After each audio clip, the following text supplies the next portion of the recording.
Jonathan Myers had seen his fair share of strange stories, urban legends, haunted houses, unexplained disappearances, but nothing had prepared him for the letter. It arrived on a fog-cloaked Tuesday morning, tucked among bills and junk mail, its edges yellowed with time. There was no return address, only an elegant black crest stamped into crimson wax. The emblem, a winding serpent encircling a single W, sent a chill down his spine. Jonathan's curiosity was piqued, but it was the address that made his heart skip a beat. Winchester House. For years, the name had been synonymous with death, mystery, and madness. Built by Sarah Winchester, widow of the gun magnate, the house was a sprawling labyrinth of staircases to nowhere, doors that opened into walls, and rooms hidden within rooms. The story went that Sarah had believed she was cursed, haunted by the restless spirits of those killed by Winchester rifles. To appease them, she built and built, never stopping, until her death. The letter was simple and to the point, an invitation to stay at the Winchester House for 1 week to uncover the truth behind its haunted reputation.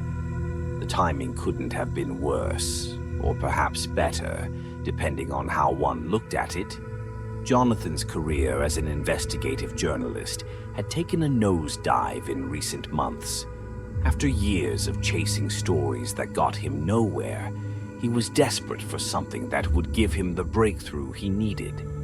This, he thought, could be it. He told himself that the stories about the house were just that, stories. Tales concocted by a grief-stricken widow and fed by overactive imaginations. Even so, the sensation of wrongness persisted as he stared at the letter. Something in the air shifted, like a storm brewing just beyond the horizon. But his need to prove himself, to the world and to himself, overpowered his hesitation. He had to go. Days later, Jonathan found himself driving through the mist-choked hills of San Jose, California, where the mansion stood like a relic from a bygone era. The closer he got, the more the fog thickened, swallowing the road in front of him until he could barely see the path ahead. He gripped the steering wheel tighter, the ominous feeling growing stronger with each passing mile. Finally, the house loomed before him, towering and twisted, its many windows like dark, hollow eyes staring down at him. The architecture defied reason, a chaotic patchwork of Victorian elegance and impossible geometry. A shiver crawled up Jonathan's spine as he parked his car and stepped out onto the gravel driveway. The house was much larger, much more imposing than any photograph had ever conveyed. It was alive in a way he couldn't quite describe, its walls seemingly breathing with each gust of wind. As Jonathan approached the front door, it opened with a long, eerie creak before he could even raise a hand to knock. A frail man in a dark suit stood in the entryway, his eyes cold and vacant. "Mr. Myers," the man said with a slight bow, "we've been expecting you." Jonathan hesitated for a moment, but then nodded. He stepped inside, and the door slammed shut behind him with a loud bang that echoed through the cavernous halls. The air inside the house was thick, almost oppressive, as though the house itself were holding its breath. Every corner, every shadow seemed to whisper with secrets long buried. He followed the man through winding corridors, their steps muted on the thick carpets that lined the floors. Rooms flashed by on either side, some richly decorated in faded elegance, others empty, save for a single chair or an antique mirror reflecting only darkness. Every now and then he'd catch a glimpse of something out of the corner of his eye, a shadow that moved when it shouldn't have, a flicker of light where there was none. But when he turned to look, There was nothing, only silence. Finally, they reached the room where he would be staying. It was modest, with a large four-poster bed, an old wooden desk, and a single window that offered a view of the dense fog outside. The walls were lined with shelves filled with old books, their titles worn with age. But what caught Jonathan's attention was a painting above the fireplace, a portrait of Sarah Winchester herself. She looked much like he had imagined, gaunt, haunted, with deep-set eyes that seemed to follow him as he moved across the room. Her expression was one of quiet despair, as though she were forever trapped in the grip of something terrible, something beyond understanding. "Dinner will be served at 7, the man said before retreating from the room, leaving Jonathan alone with the unnerving silence. Jonathan stood for a moment, staring at the painting. He could almost feel the weight of the house pressing down on him, its history seeping into his bones. It was as if the very walls carried the memories of the countless souls that had passed through them, their whispers, faint but ever present. Shaking off the feeling, Jonathan unpacked his things and sat down at the desk, pulling out his notebook. He began jotting down his initial thoughts, his impressions of the house, the strange atmosphere, the eerie quiet. But as he wrote, he felt a strange sensation, like someone was watching him. He stopped, glancing over his shoulder, but the room was empty. Then he heard it, a faint scratching sound coming from somewhere above him. He froze, listening. The sound grew louder, more insistent, like something clawing at the ceiling, desperate to get in. Jonathan stood, his heart pounding in his chest, and followed the noise to the corner of the room. It seemed to be coming from behind the wall. He ran his fingers along the edges of the wallpaper, searching for a hidden door, a latch, anything that would explain the sound. But there was nothing, just solid wall. And yet the scratching continued, growing more frantic by the second.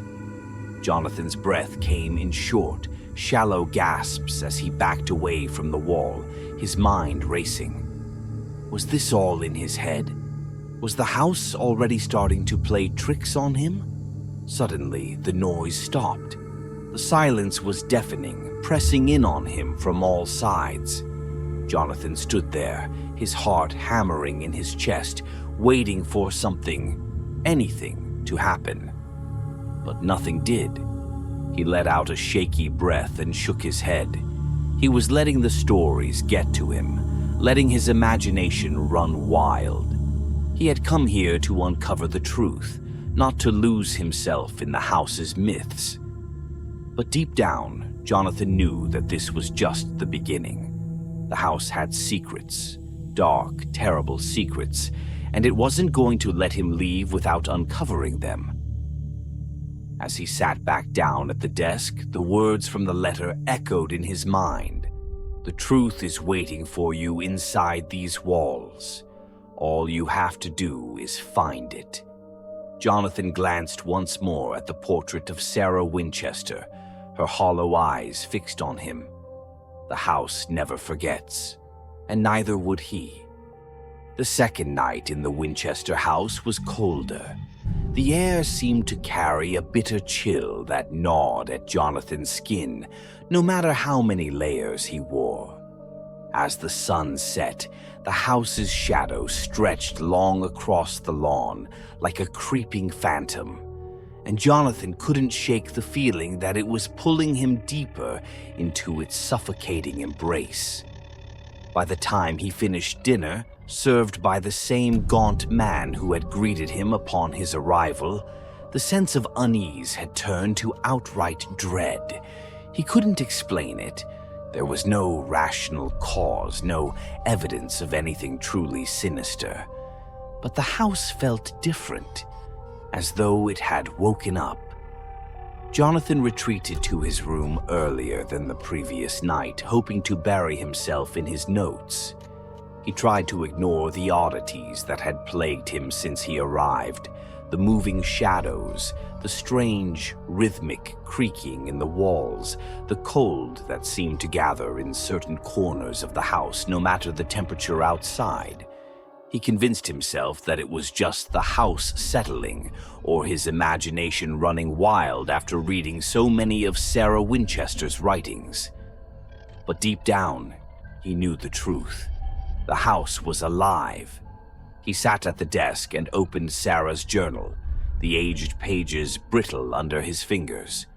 The words were difficult to read, scrawled in a frantic hand, but they painted a picture of a woman slowly descending into madness. She wrote of ghosts that stalked her through the halls, of unseen hands tugging at her nightgown as she slept, of whispering voices that came from the walls. But Sarah didn't think they were just the spirits of those killed by her husband's invention. There was something else, something darker. She called it the architect, an unseen figure that seemed to manipulate the very structure of the house. According to Sarah, the architect had been there long before she arrived, long before the first brick was ever laid. Jonathan frowned as he read those passages. They didn't fit with the rest of her writings, and yet they were the most frequent. The architect was mentioned again and again, each time more urgently. She wrote that he visited her in dreams, standing at the foot of her bed, his face shrouded in darkness, speaking in riddles and half-truths. As Jonathan read, he felt the hairs on the back of his neck stand up. It was as though the air around him had thickened, growing denser with every page he turned. He glanced over his shoulder. Nothing.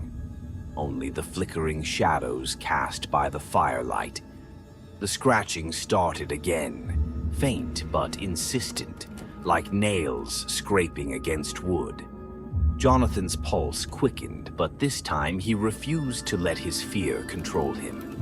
He rose from his desk, slowly crossing the room, ears straining to locate the source of the sound.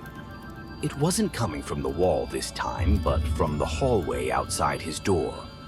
His hand hovered over the doorknob. He told himself it was just the old house settling, nothing more than that.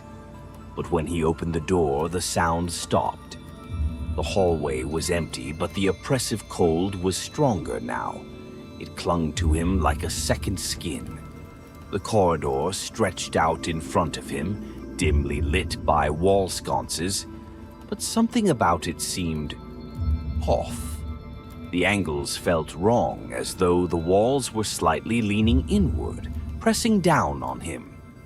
Jonathan took a cautious step forward and then another. His breath came in shallow bursts, his heartbeat thudding in his ears. With every step, the air grew colder, the darkness at the end of the hallway thicker, almost tangible. And then he saw her. A figure stood at the far end of the corridor, barely visible in the gloom. Her outline was faint, her form almost translucent, as if she were made of the fog that had settled around the house. But her eyes were all too clear. They were wide and glassy, staring straight at him, filled with a sorrow that Jonathan could feel in his bones. Sarah Winchester. She stood still as a statue, her white nightgown fluttering as though caught in an invisible breeze. Her lips parted slightly, and for a brief moment, Jonathan thought he saw her speak. He strained to hear, but the words were swallowed by the suffocating silence. He stepped closer, his pulse racing. Her form seemed to shimmer, flickering in and out of focus, like a glitch in reality. "Mrs. Winchester," he whispered, though the words felt absurd on his tongue. She didn't move. Her expression remained frozen, eyes locked on his, unblinking. And then, just as suddenly as she had appeared, she vanished. Her form dissolved into the shadows, leaving the hallway empty once more. Jonathan stood frozen in place, his mind racing. Had it been a trick of the light? his imagination playing cruel games on him, or had he truly seen her? Before he could process what had happened, the cold intensified. A sudden gust of wind slammed into him, though every window was closed. The sconces flickered, their light growing dim, and then the whispers began. They were faint at first, so soft that Jonathan could barely hear them over the sound of his own breathing. But they grew louder, circling him, disembodied voices that seemed to rise from the very walls. He couldn't understand the words, but the tone was unmistakable. Anger, pain, and something darker, hatred. Jonathan backed up, his pulse hammering in his chest, but the whispers followed him.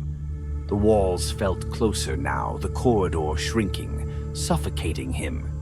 His footsteps quickened until he was running, sprinting back to his room, the voices swirling around him like a storm. He slammed the door shut behind him and pressed his back against it, breathing heavily. The whispers were gone, as though they had never existed. But the cold remained, clinging to him like a predator lurking in the shadows, waiting for the right moment to strike. His heart raced as he slumped into the chair by the fireplace, trying to calm his frantic thoughts. He had been in the house less than 2 days, but already it was unraveling him. He felt like a rat trapped in a maze, his every movement watched by unseen eyes. Jonathan's gaze drifted back to the journal on his desk, the words blurring before his eyes. Sarah had tried to warn him. The spirits weren't just restless, they were trapped, and something far worse than the ghosts of the past haunted these halls. A sharp knock sounded at his door. Jonathan jumped, his pulse quickening. He turned slowly, expecting to see the gaunt figure of the manservant, or worse, another vision like Sarah's. But the hallway was empty when he opened the door. No one was there. He stared into the empty corridor for a long moment before something caught his eye. On the floor, directly in front of his door, was a small piece of parchment folded neatly. Jonathan bent down and picked it up, his fingers trembling as he unfolded the paper. Inside, written in delicate looping script, were 3 words. "He is coming." His breath caught in his throat. His fingers tightened around the paper, his mind racing. Who was coming? And why had the message been left for him?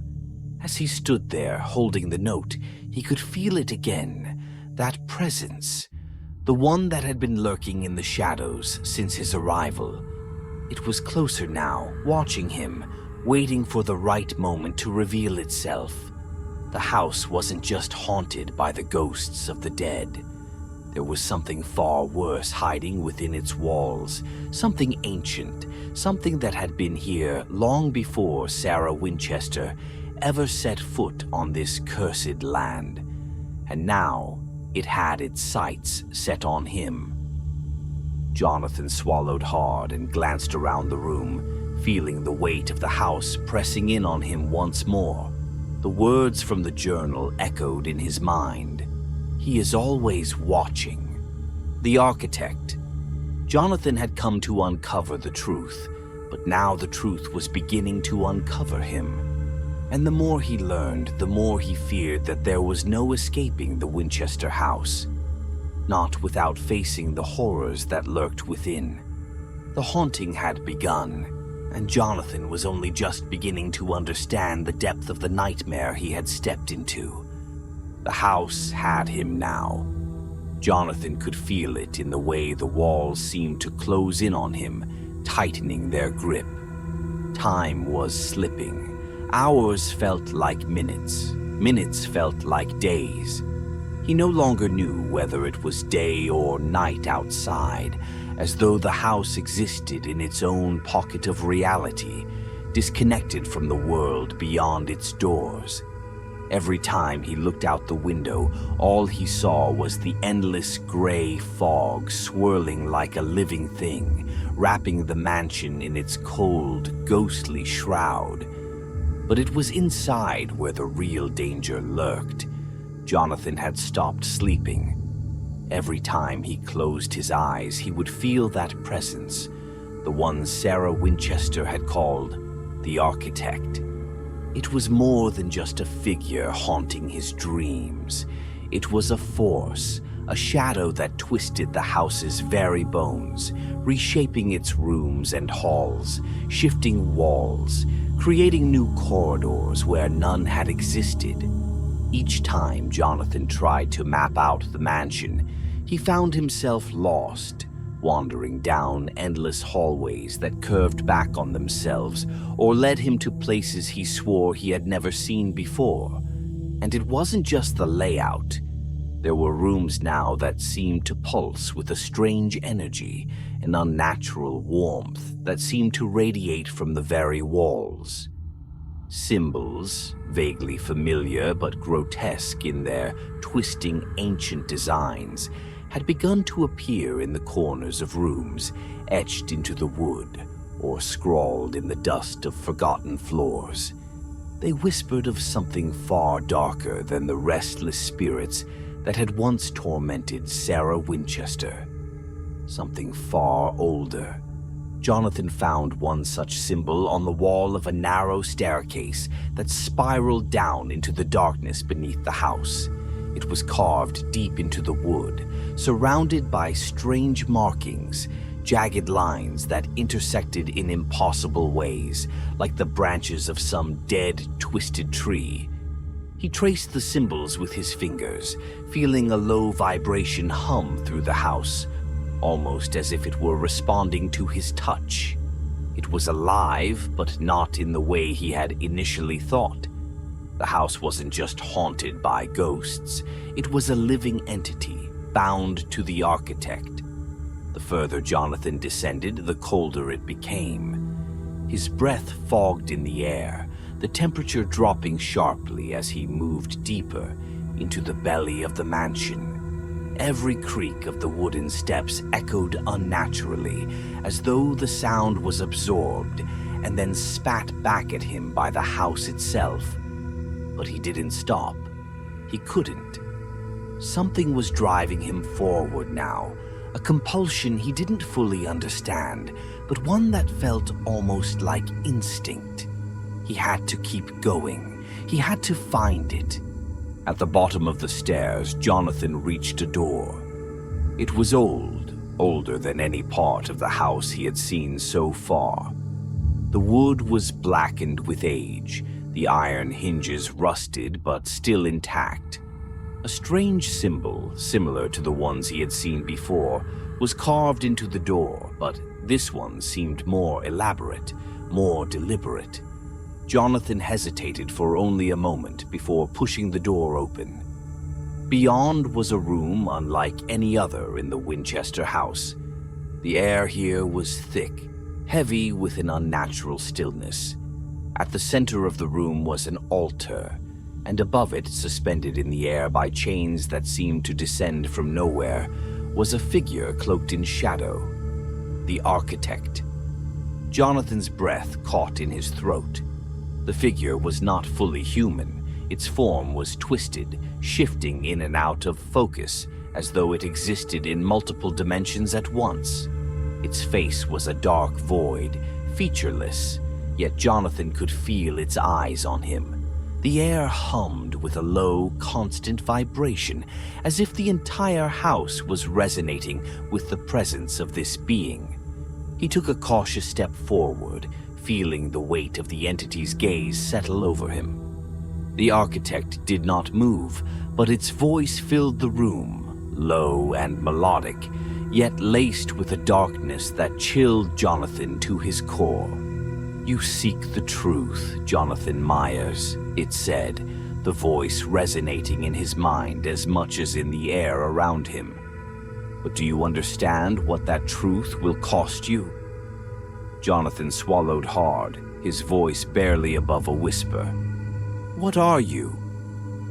The Architect's form shifted, the shadows swirling around it like a black mist. I am the creator and the destroyer. I am the force that built this house, that reshaped it and molded it to my will. I am older than time itself, bound to this place by blood and by sacrifice. Jonathan felt a sharp pain in his chest, a tightening that made it difficult to breathe. Sarah, she wrote about you. She said you haunted her, drove her mad. The architect let out a soft, almost amused sound. Sarah Winchester was nothing more than a vessel, a tool through which I channeled my power. Her madness was my gift to her, a small price to pay for the secrets I offered. But she could never fully understand the depths of what I am. She only saw the surface. You, Jonathan, you will see much more. Jonathan took another step forward, his heart pounding in his chest. Why me? Why did you want me here? The architect's voice was softer now, almost seductive. You are special, Jonathan. You have the mind of a seeker, a hunger for truth that burns brighter than most. You were drawn here by forces beyond your understanding, but you already know that, don't you? You felt it, even before you arrived, the pull of this place, the whispers in the dark. You were always meant to be here. Jonathan shook his head, trying to fight the pull of the entity's words. Number I came here to expose the truth about this place, to put an end to the legends. The architect's laughter filled the room, a low, rumbling sound that made Jonathan's skin crawl. The truth cannot be exposed. It can only be understood by those who are willing to pay the price. You, Jonathan, are willing. But be warned, the truth you seek will change you. It will consume you just as it consumed Sarah. The room seemed to pulse with dark energy, the symbols on the walls glowing faintly as if feeding off the presence of the architect. Jonathan's mind raced, 1,000 questions fighting for dominance. He had come here for answers, but now he was standing on the edge of something far more dangerous than he had ever anticipated. What do you want from me? Jonathan asked, his voice barely steady. The architect's form shifted again, its darkness swirling like a storm. I want you to understand. I want you to see what Sarah could not. This house is more than a tomb for restless spirits. It is a conduit, a gateway to something far beyond the human experience. I built this place as a vessel for my power, but it requires someone to unlock its full potential. Jonathan felt the weight of those words sink into him. You want me to finish what Sarah started, to complete the house? Yes, the architect hissed, and in doing so, you will unlock the true purpose of this place. You will become one with the house, one with me. You will see the universe as it truly is, endless, boundless, and filled with horrors beyond your wildest imagination. You will be the final piece of the puzzle, Jonathan Myers. And when the house is complete, it will open a doorway, one that cannot be closed. Jonathan's mind reeled. The architect wasn't just some ghost or demon. It was a being of unfathomable power, something older than humanity itself, bound to the house but yearning to be free. And he was the key.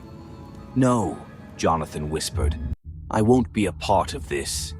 I won't help you. The architect's form darkened, the shadows growing thicker. You do not have a choice. The room began to tremble, the symbols on the walls glowing brighter. The chains holding the architect rattled, groaning under some unseen force, as if the entity was straining against its bonds. Jonathan could feel the pull now, the same force that had brought him to the house in the first place. It was stronger than ever, tugging at him, trying to drag him into the abyss. Desperation surged through him, and he stumbled backward, his mind racing for a way out. There had to be something, some way to stop this before it was too late. Then, like a flash of lightning, he remembered Sarah's journals. She had written about a way to seal the architect, a ritual, a final act of defiance. She had been too terrified, too broken by the time she discovered it, but maybe, just maybe, it would work for him. Jonathan turned and bolted for the door, his pulse hammering in his ears as the ground shook beneath his feet. The architect's voice echoed behind him, cold and angry. "You cannot run from me, Jonathan. You are already mine." But Jonathan didn't stop. He had to find the journal. He had to finish what Sarah had started. If he didn't, the house would consume him, just as it had consumed her. And this time, the architect would be free to wreak havoc on the world beyond its walls. He could feel the house shifting around him, the walls warping and twisting, trying to trap him. But somehow he found his way back to his room. He grabbed the journal from the desk, flipping through the pages with trembling hands until he found it. The ritual, the one Sarah had never dared attempt. Jonathan took a deep breath. He knew that completing the ritual would come at a price, but he had no choice. It was either him or the world. And as he began to recite the incantation, the walls of the Winchester House groaned, the very foundation of the mansion trembling beneath the weight of its darkest secret. The architect had been revealed, and it would stop at nothing to be set free. The mansion groaned as though it were alive, its ancient timbers vibrating under the weight of the ritual Jonathan had begun. The air itself seemed to crackle, charged with the presence of something terrible, something Jonathan could no longer outrun. Every shadow in the Winchester House shifted and twisted, writhing as if trying to escape the force being unleashed.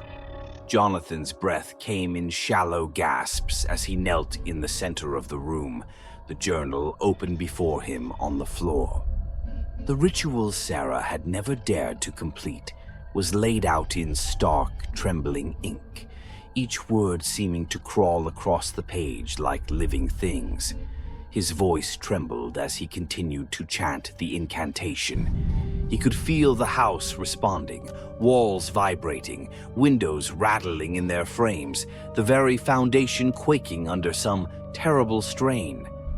But it wasn't just the house. He could feel it, the architect, pushing against the edges of reality, straining against the bonds Sarah had crafted so long ago. Jonathan knew that this being was no mere ghost or demon. It was older, darker, an ancient force that transcended time itself. It had been biding its time, waiting for the perfect moment to emerge fully from the depths of the house and into the world beyond. The architect's voice reverberated through the walls, cold and furious. It seemed to come from everywhere at once, a low growl that twisted the very air. "You think you can stop me?" it hissed, its voice like nails scraping against glass. "You are nothing, Jonathan Myers. You are a fleeting moment, a passing thought. I am eternal."